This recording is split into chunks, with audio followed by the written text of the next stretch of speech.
want the interview to be like a casual one. Sure. But still, I would try to conduct it in chronological order of your work. So we can start from takeout first. I realize a lot of your works, focus on like marginalized people of certain communities. Communities that we're not really aware of, like Chinatown in New York. Yeah. Or like in Tangerine is LA, but it's a very it's not the kind of LA that you would associate with. And also Prince of Broadway. Yeah. It's Broadway, but it's not related to the theaters in Broadway. It's related to these places. How would you call it? Places selling these the counterfeit goods. So I wonder, how do you have get into making films of these marginalized peoples and all these like communities? How did you start with this? Such interest. To tell you the truth, Takeout was originally supposed to be a film that was when the Dogma 95 movement sort of made it something that was acceptable. You could actually shoot on standard definition mini DV, and it would be accepted by your audiences and your critics. We thought we were just going to make a film that actually was a look at New York City. That was the first and foremost thing, and shoot as it from the eyes of an outsider, focusing on all of these different lives. Giving glimpses into people's apartments for 30 seconds while he's making a delivery. That was originally supposed to be the movie. It was supposed to be just 30-second moments of people's lives. And then but to set out to do it right, Xi-Ching and I we were actually living above a Chinese restaurant at the time, and the men that were making the deliveries, they were right there. So we started asking them about their lives and stories, and we realized that there was a lot more than just that could be focused on. A lot of the men were undocumented. They were smuggled here, and we started exploring that topic, and there was a lot to learn. So I started exploring that, and that became the number one. That became the subject matter. The subject matter was a look at an undocumented immigrant who's dealing with a smuggling debt and how he stays under the radar.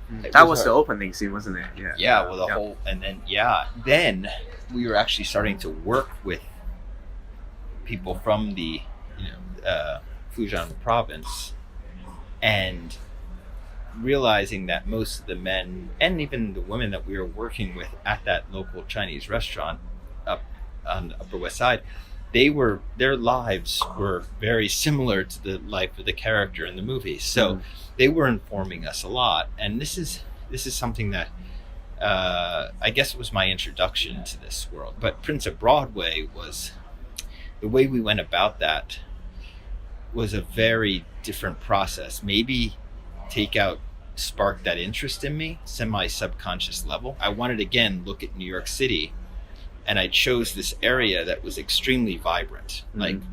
It's been gentrified now. Now there's an Ace Hotel there. I've never been to New York, but I can tell it's no longer there. Everybody moved from that area to Chinatown, down on Canal Street.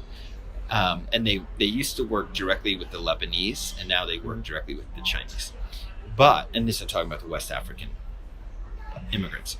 So we didn't know anything about this world. So my partner and I, her name is Victoria Tate. She worked with me on Prince of Broadway. She was actually in that film.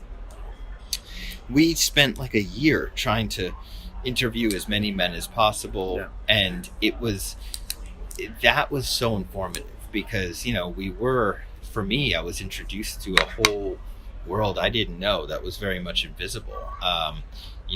Undocumented immigrants who are struggling just to stay by underneath the radar. Some were living in the US for over 10 years, paying taxes. And there was something that struck me as, I think we all like underdogs in our movies. We all like, the struggle of the person who seems like they have to battle against the system. They have to battle against the mainstream in order to then, succeed in the end. And I think that both of my characters from both Takeout and Prince of Broadway were very much like the underdogs, the ones struggling just to get just to get by. They're both foreigners. Yeah. And then I think that even though I didn't tackle that same subject matter with Starlet, I think that there was something about, again, just about somebody from the outside. But most of the people in the adult film industry are not from there. They're from other places. They come there because for economic reasons. It's always economic reasons. It's not like, I think the fantasy is that like, women want to work in the adult film world because they love sex, but that is so not the truth. It's always monetary. At that point, I realized that it had a lot to do with my fascination also with the underground economy and like people living and getting by with this parallel economy that's worth, billions of dollars. And I think that was where I started to see something like my own fascination of this, especially in the US, in which we're so I would say so proud of our capitalism, Donald Trump. And so it's always interesting to me that like, but the mainstream capitalist system it's still supported by this underground capitalist system. So anyway, I don't know if at first my approach was about it was never about trying to find marginalized people or underrepresented people, but perhaps it was it was stuff I wasn't seeing enough of. And I already did, my first film was my look at white suburbia. The university. Like first year, a lot of the dialogue was based on stuff I had overheard or heard from friends. And so I got that out of my system. And then I was trying to find stories that would actually educate me and expand my social circles. And that was very interesting because throughout all of these films, I've become friends with the people that I'm focusing on. And it actually, it's almost like travel, the way that travel kills, prejudice and bias. I think that, if you do it, in a way, I was, through my work, through this art, I was forcing myself to be able to converse and try to comprehend and have empathy for people outside of those social circles that we're stuck with. And I think that became eventually the goal, especially when the journalists and interviewers started pointing this out, that there were these parallels through my films. Then I became more aware of it at around Take It. Around Tangerine was when I became the most aware of it. But still, Tangerine was a desperate move just to make a movie. And so the only thing that was on my mind about Tangerine was, of course, the representation, and then bringing something to the screen that was very, very different from what anybody else had seen. Like I wanted the audiences to be like, this is existing in Hollywood and we didn't even know this. Yes, it's right, like half a mile from where I live, so I hope I answered your question. I don't know. I realized, most of your films center on friendship rather than a courtship, or a relationship. So I mean, unlike most of the Hollywood films, or even like indie Hollywood film, I think that because friendship is such a universal thing. We all have our best friends in the world, hopefully, and we can all rely on them, hopefully. And we all hope we can rely on them. There's always, when you think of what you want your best friend to be, you don't really often analyze that. You often would go like, when I look at my partner that I'm going to marry or be with for the rest of my life, I'm looking for this quality, this quality, and this quality. But you never talk about your best friend having this quality and this quality and this quality.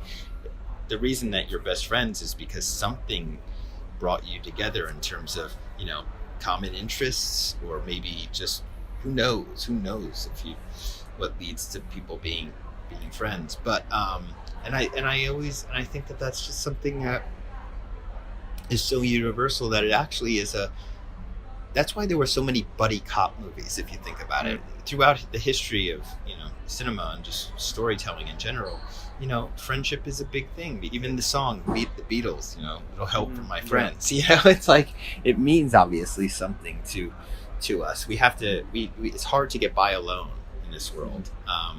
It drives people mad to be alone. And I think that's, I think having companionship in terms of, on a friendship level is something that it's almost vital for the human soul, and so that's why stories about it make us feel good, especially when friendships work. When friendships break apart, it's those films are hard to watch. Those films are hard to watch, but when it's actually very satisfying for audiences when like a friend supports one another or the other, or like there is that moment of support from somebody who isn't somebody in a loving relationship. You know what I'm talking about. I moved out to LA in 2012 permanently because I fell in love with it. I fell out of love with New York. So that's where I live now in West Hollywood. So that's what I wanted to ask you. I mean, I presume you're a New Yorker. I read something that you were born in New Jersey, but I presume, people would still count you as a New Yorker. Because I'm literally so close to the city, and then my father worked in the city. Yeah. And I have an apartment still there, and I'm very attached to the city, even though the city has changed. Like, this city is much cooler now. No, I don't agree with that. Yeah, but the thing is, I want to know, how close these connections, of your, background and your upbringing to, your filmmaking, or at least, the subject matters that you're interested in. I was blessed to have, both parents who were very supportive of the arts, even though they were not in the arts. My mother was a school teacher, and my father is a patent trademark attorney. My father likes to be called a intellectual property attorney or something like that now. But anyway, I grew up hearing about patents and copyrights and trademarks. I have to say that it was an upper middle class upbringing. I was able to go to a private school because the local schools weren't actually very good when I moved out to New Jersey. So I was very blessed in that way.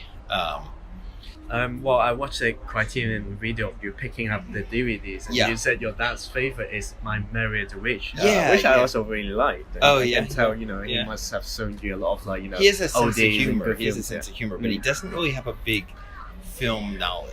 I think that was something that just his father turned him on to or something, and then I think that my film knowledge. Well, first off, my fascination to film came from my mother because she was the one who introduced me to like the Universal monster films, and Frankenstein was the thing that made me want to make films. And then we were just living in a time when, there were video stores and I could rent, I could explore on my own. It was a self-education thing. They were very supportive of it, but it was a self-education.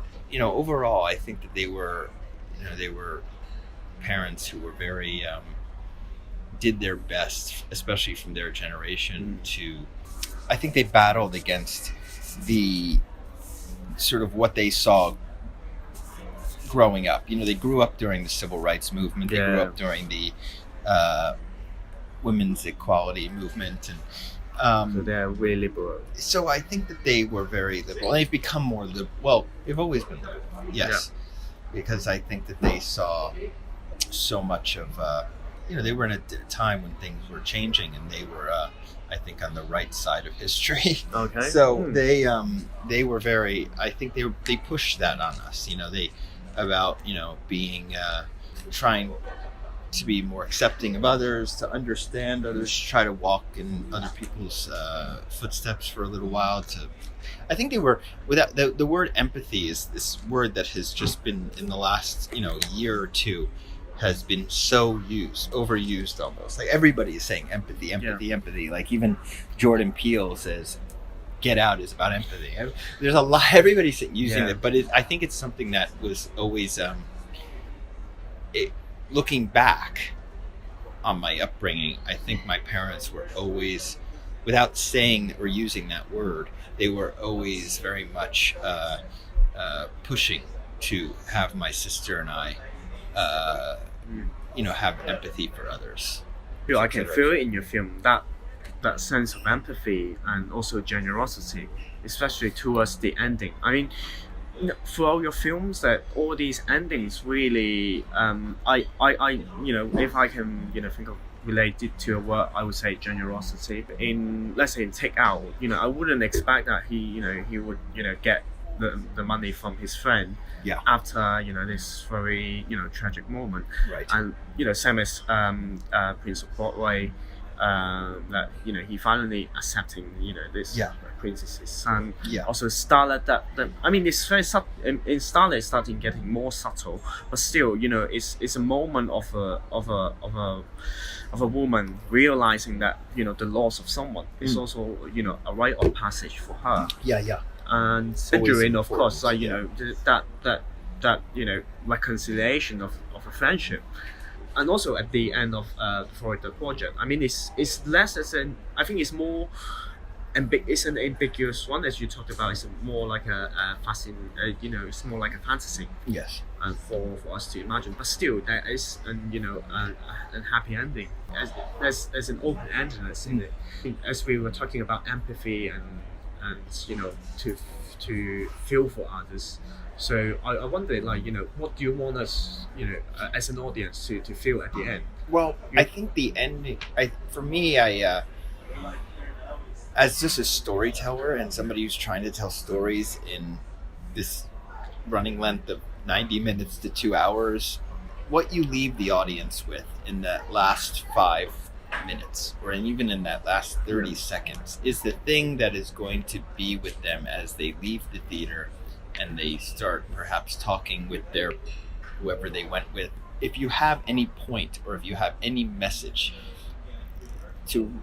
I feel, and it might be too on the nose sometimes, but I feel like hitting the audience with that in the last minute last couple of minutes is a way of really driving it home.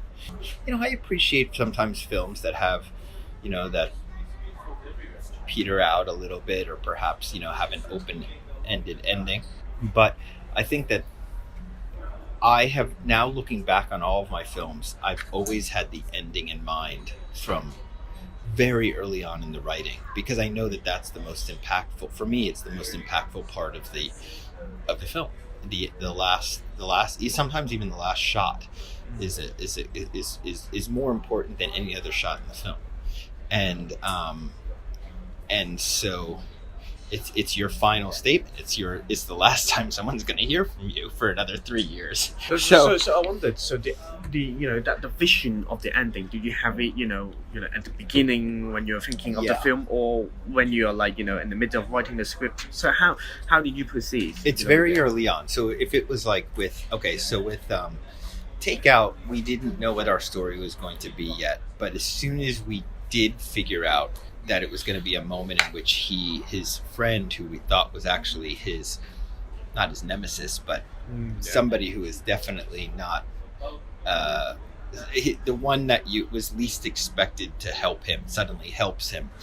And then we just thought of that last image. It was very important to bring him into Times Square, because Times Square is a representation of everything that's American and commercial and capitalist, and you know what I mean. It's materialism to the 10th degree. So to leave this guy who's still an invisible dude, but right in the middle of the most visible place, which is Times Square, that was an image that we had very early on. So we knew we were going to end it with him, with this single shot of him just with the lights blurring behind him. That was that. Prince of Broadway is a different one. That, if anything, we knew we were going to play with what was real and what's not. And perhaps the ending was going to be even playing with the audience, saying that maybe, well, we know that the child is not his, or he wouldn't have pocketed the thing. So, but is it okay? Is it okay? Like, obviously it's not okay to have hustled somebody else, but we certainly are okay when we buy our fake Pradas and fake Coaches and fake sneakers, and we accept those things as real. So I wanted to play with that whole concept, and I didn't know what our final image was going to be, but I did know that I wanted to have the audience question whether or not it was okay with accepting something that might not be the real thing, and accept it as the real thing. And it would happen to be that I shot that last shot of them coming down over the hill as B-roll, but it was something that I found is like, this is going to be my last shot, because we were very happy with the way it looked, because of the way that was serendipity. I don't know if you remember the last shot of Prince of Broadway. They're coming down over the hill. You have Prince and his girlfriend, they're holding the baby and they're walking down the hill. But then all of a sudden this family just comes running around the corner, and all these little kids come running around the corner. That was like, I didn't plan that. So it was one of those moments where like real life gave me a happy accident, and I said, how can I deny this great shot? And you only found out on the editing table? No, we kind of, going into editing, we knew it was there, because when we were watching it on the day of, we were like, can you believe this could be our last shot, you know? So and then of course Starlet was very much in the beginning. I knew always going into the screenplay that we were going to reveal that she had a daughter. That was something that was very clear. And then Tangerine happened while we were actually very kind of early on in our research with Maya and Kiki. Their friendship was so strong, and I thought that what would be the ultimate sacrifice in their world, to take your wig off and to give it to the other girl, would be such a sacrifice, because they removing a wig for a trans woman, especially a vulnerable, trans woman who has to basically, who's halfway living on the streets, to do that makes her so vulnerable. It's her identity in a way. It works obviously into, she's battling with the way that society views her gender, and also her waist, because once she takes off her wig, it's that it's not the kind of hair that you expect from a let's say another kind of woman. So I think it's a very powerful gesture. They both like take off their hair. So that was very much discovered before we went into production. We obviously wrote that in the screenplay, and I knew that was going to be the last image of the movie. And then with the new film, we knew from the very beginning that they were going to run to Disney. We just didn't know that it was what the actual shot was going to look like until we shot it. But at first we were thinking they were going to be on a ride going up into like Mooney to the stars. You're always talking about stars and the moon and astrology, and we made hints at that. So we thought she might be on a rocket ride. We didn't know exactly, but we knew that it was going to be some sort of escape to the park. So I think the films that stick with me, if you ask me what my favorite films are, and I look back at the films that have had the biggest impact on me, all of the endings are so strong. Look at Harold and Maude, the car goes off down, and you think he's dead, and then he's up there with the banjo. That's like an ultimate ending to me.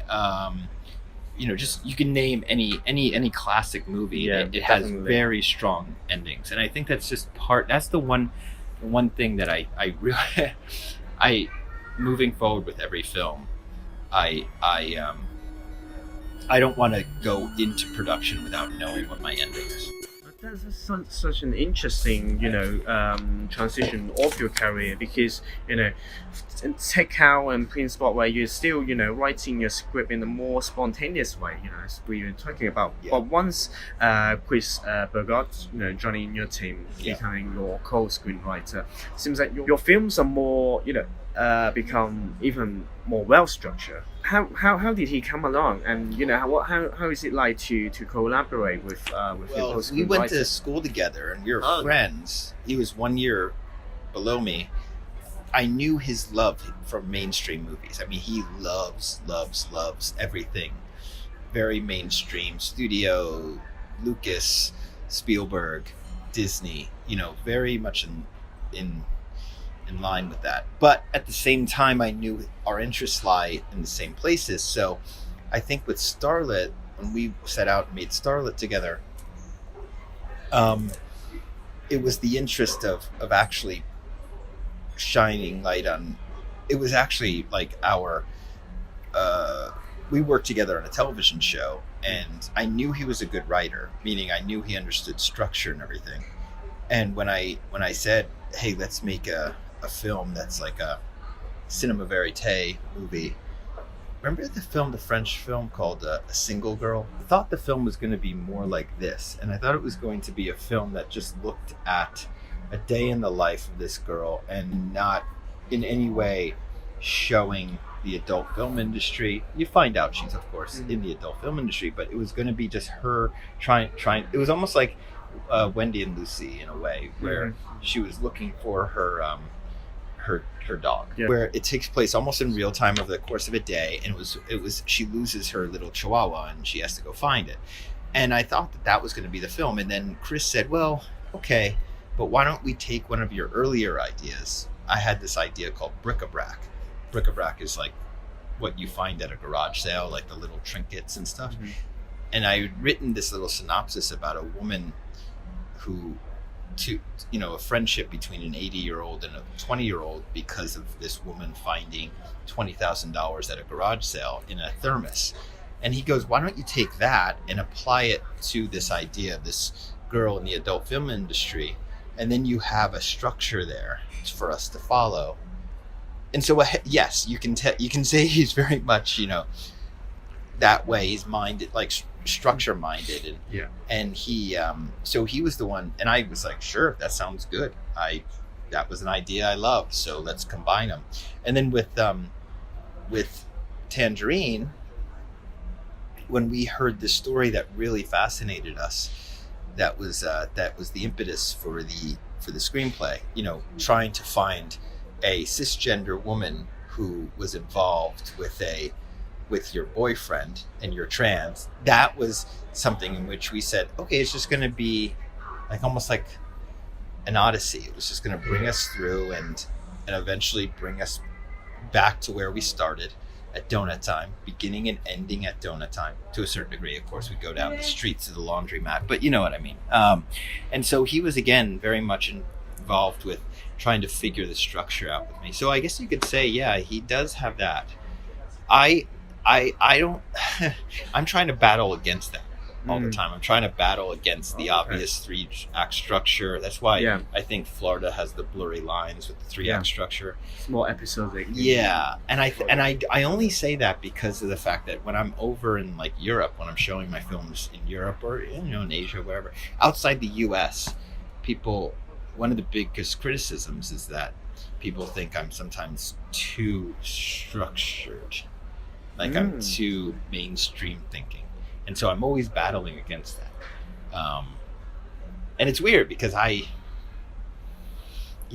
it's so that I think Chris helps me out because he's 180 degrees on the other way of thinking, and we meet in the middle somewhere. That's my hope. So, So how and in the next film, if I make a film, we're actually thinking about making a romantic comedy. Oh, okay. Now, if we made a romantic comedy, it obviously will be a romantic comedy, but with characters hopefully you've never seen before in a romantic comedy. Yeah. But I want to follow the tropes of a romantic comedy. So going to Chris for that is the perfect thing because he knows down to the minute where things have to happen. If you're trying to make in a way a satire of a romantic comedy, he will know that structure perfectly. I won't have, so, you are dealing with a lot of like non-professional actors. How did they share this experience with you? How did they, open themselves to share their stories to you, because sometimes you just feel like they're acting as themselves. Yeah. But at the same time, I think as a director, how do you communicate with them? How do you make them to share? Well, you have to find people who are willing to do it. There are those who don't want to. They don't have the enthusiasm and the desire to work with you. It won't work, especially because if it's not their passion, it usually becomes their passion. They usually get the acting bug, and then they are on a path after that. But in the moment, you just have to. I was very. I realized that like Maya and Kiki, they liked my other films. Looks like someone has a crush. So obviously we were on the same page in terms of sensibility. And then it was just allowing, it was about listening, and it was about, constant communication and collaboration. Do you think that this is good, what we're saying here? Do you think this is do you think we're telling one story here about Highland and Santa Monica, and we're choosing this very specific, plot about this woman trying to find a cisgender woman. I know what it is. You're breaking up with him. Thank God. I'm gonna be cheating on you like that. Wait, what? You didn't know? White. Who is she? Her name starts with a D. Danny. Desiree. Destiny? You're making me lose my game. She's some white fish. That's her. She know me with real fish. Yeah, bitch, like a real fish, girl, like vagina and everything. Is that something that we're not trying to represent the entire area, but at the same time, this might be somebody's first look into this world. So even though we're in no way ever trying to take on the task of becoming, the quintessential, film about trans people, no way in the world, because there's like a million stories to be told. But I constantly am saying, do you think what we're doing here is appropriate? Do you think it'll be taken the right way? What sort of reactions do you think, somebody in the middle of America who didn't even know what trans was, how they would react? Because there is a responsibility on that level, of course, as well. You don't want to paint anybody in a negative light or make them even more marginalized. Say that would be quite a that would be counterproductive and just the wrong. That would be a failure in my eyes. But anyway, so it's about finding people who are just okay. I got one more thing and then I'll wrap it up. But when I found in almost every instance that people from these worlds that we're focusing on want to talk with us because they are already so invisible that they feel like nobody has ever asked us about our stories. Yeah, we would like to talk about our stories. And that's something that you find, I guess most people, I get Q&As and people asking me about this and they're like, isn't it hard to do? No, it actually isn't. If you go in there in a respectful way and you're polite and you're just basically personable, I think that most people want to talk about themselves. Most people want to. And so the motel residents were very open. The trans community, very open. The only one that was a little bit difficult was of course the African immigrants, most of them being undocumented, so they were scared. They thought we were either police or ICE or something like that. And so it took longer. That's the only thing. But once we did find Prince Adu and his group of friends, very open. And it was just like, I don't want you to play yourselves, because I know that looking back on this, you will not like that. I'm not making a documentary. I'm a dramatist, so I don't want you to play yourself, but play maybe a version of yourself, and also perhaps think about your friends. And sometimes I think I even told Maya and Kiki, I was like, why don't you think about one of your friends when you're actually playing this role? So, when you are talking about money, that's very interesting, because when I was watching Florida Project, it reminds me of another Mike Lee film, all or nothing. Yeah. Because, I mean, the idea of all these people living together in a certain confined community, they're trying to to live day by day in a very in a struggling economic situation. Right. Also, of course, you mentioned your love for Ken Loach films. Wonder this impact of British social realism or these directors, how did they influence you? Just in terms of subject matter, or also in terms of filmmaking techniques. It was something that people don't, I think, talk a lot about with British social realism. I think the best British social realism is where they will. It's obviously usually heartbreaking material. It's usually looking at class. It's usually looking at loneliness. It's the actual subject matter is actually pretty hard hitting, but there are moments of levity that are just some of the funniest stuff you'll ever see, because it's based on behavior and you recognize yourself in that. And so I like the soccer scene do you remember the soccer scene in Kes? Yeah. Where the coach is just screaming at everybody and no one he takes a ball and he'll chuck it at a kid. And then 40 years later, that stuff is now what I consider mainstream comedy, like Vice Principals and Eastbound and Down, but to see that 5 to 10 minute scene in the middle of Kes, which is also, there's just this tragic story, and it's so, you're obviously incredibly moved by what's happening to this little child, but then there's at the same time life is still, there's still life there, and life has a lot of humor to it, and you can't deny that stuff. So you have that scene, and I all of Ken Loach's films always have a scene that is almost on the verge of screwball comedy in a way. Mike Leigh as well, and it has to do with do you remember in Riff Raff when they go to the funeral and they have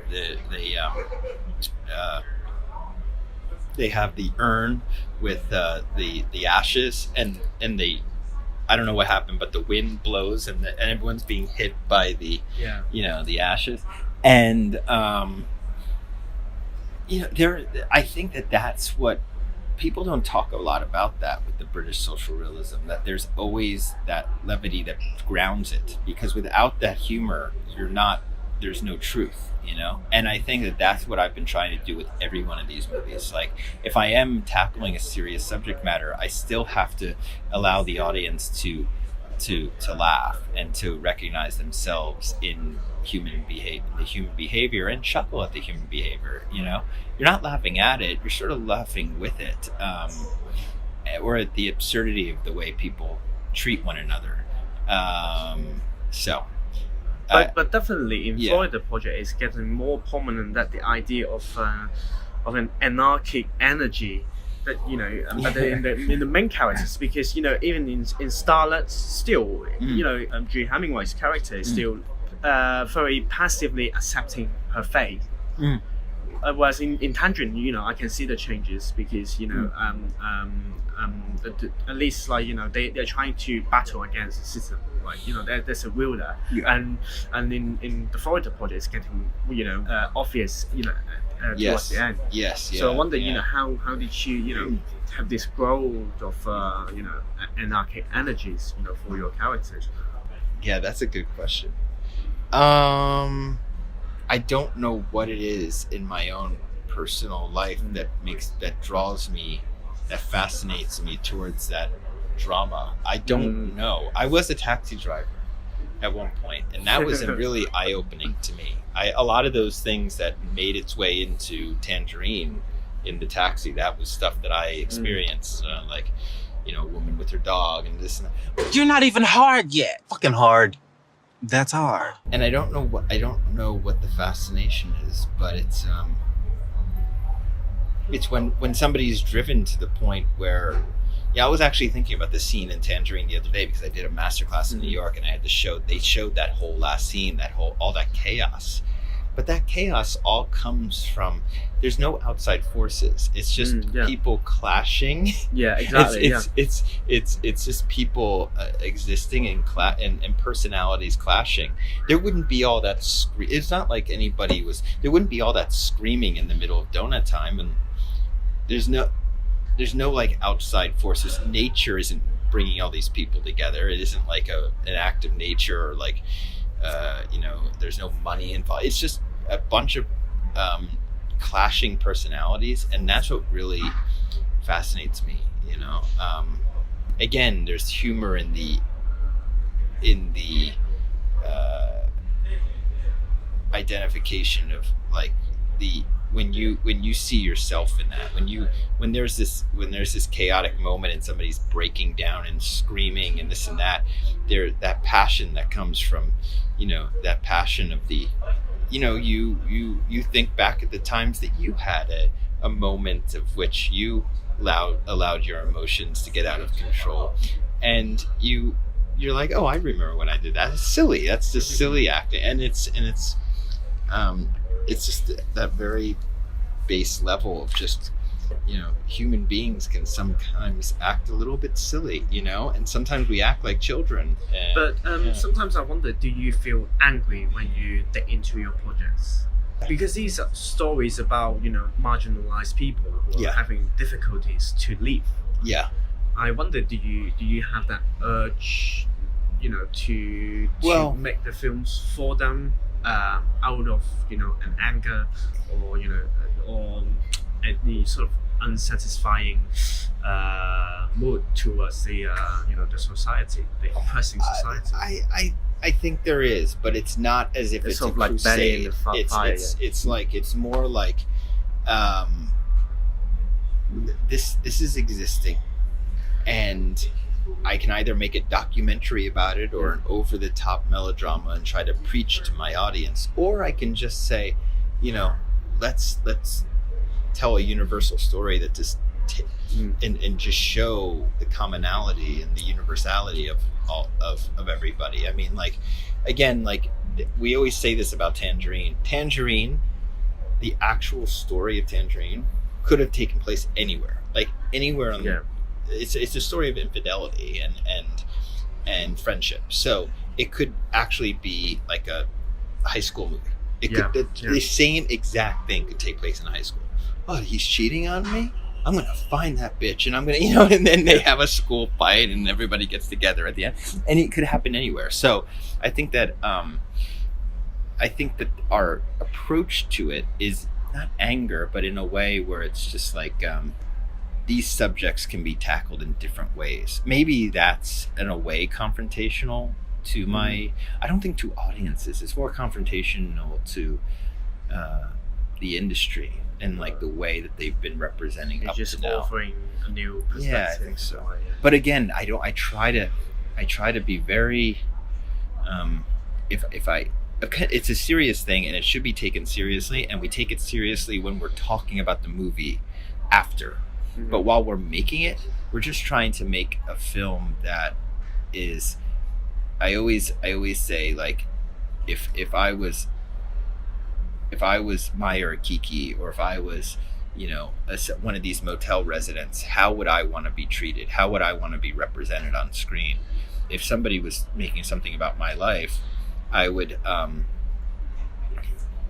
would want them to hopefully just be objective. That's the biggest thing, to be objective, to not try to sugarcoat, and to treat me with just dignity and just like I would treat my friends. So it's more of, that's the approach. I don't think it's anger though. Because you mentioned your love for candles and social realism, because I also interviewed candles like many years ago. Oh, really? And he told me, if you want to become a director, that like two paths. Like you either work in a theater, or to make documentary. That's how you absorb things and how you learn things. And in your lecture, you also mentioned the word documentary like quite a few times, but in a different way. You're making documents of the people. So how would you balance this? The idea of fiction and documentary. When they're well, I think essentially, first off, I think that has a lot to do with my editing. One of the biggest jobs of a documentarian is actually the edit. Sometimes the edit is you're taking just archival footage and you're trying to tell a story. Sometimes that's your whole job. It's an edit job. But to answer your question though, I think that I'm a dramatist. So basically, but again, I'm interested in grounded films that are based in reality, based in realism, right? So I have to use sort of documentary techniques to artificially do the same thing. I'm trying to basically shine light on an issue. So I am trying to do what a documentary does. I'm trying to, show the world a place they probably haven't seen before. The only thing that's the difference between, I think, what somebody like these narrative features that I do and like pure documentaries are, there's no statistics. You have to get the same point across without relying on elements of documentaries like statistics and facts, etc., text. You're basically having to do a very similar thing. So I approach my editing as if I'm editing a documentary. I try to take time off before I edit, so I distance myself from it, and I try to almost forget. And of course, I can't do that, but I try to forget what I shot, and then I try not to look back at the original script. I try to just make whatever is the best story from what I found. I think your editing is more about the reactions of people, in terms of looks, gesture. These are like small details that sort of like Wait, invisible. Did you hear me say that anywhere, or no? Because that's interesting, because I think invisibility of editing is so crucial in most of your films. I thank you. Yeah. The person who I heard that from is the great Robert Zemeckis. He said that comedy is about reactions, not about the jokes. Yeah. So sometimes you can have a terrible joke that's not that funny, but it's the other character's reaction to that, and that means so much to me because it's so true. It's always about the reaction, and then so a lot of my films, I always, sometimes I'll just hold on a character, even if I'm getting exposition from off screen, just to hear that, just to see that person's reaction, and that's a big deal. It's like Brooklyn sitting in the bathtub. All this, but I think it's the editing that works because the first time we don't know what happened, but when the second time comes, and we then we figured out what it is. I think that's what makes also a movie work, is to have the audience constantly thinking. Yeah. And you have to be slightly ahead of your audience. And I hate that sounds very conventional, but it's true, because you want to be engaged. You don't want to just go into a movie theater and, I guess some people want to just fall asleep, but I mean, I want to be engaged. I spend money. I'm spending my time. I want to be. I want to be thinking. I want to feel as if. I hate to say this, and I'm not saying this about my films, but in the moment as a moviegoer, sometimes I want to be impressed. I want to feel as if I want to be surprised. I want to be left in the dark because I want to figure things out. I want the filmmaker to have respect for me and say, you're intelligent enough to figure this stuff out, or to fill in the blanks, or to answer some obvious questions. We don't need to answer them for you. So I kind of want sometimes the movie to feel smarter than I am. And I'm not saying that about my films, but I want, as a moviegoer, I like when I feel like. Same to me. Yeah.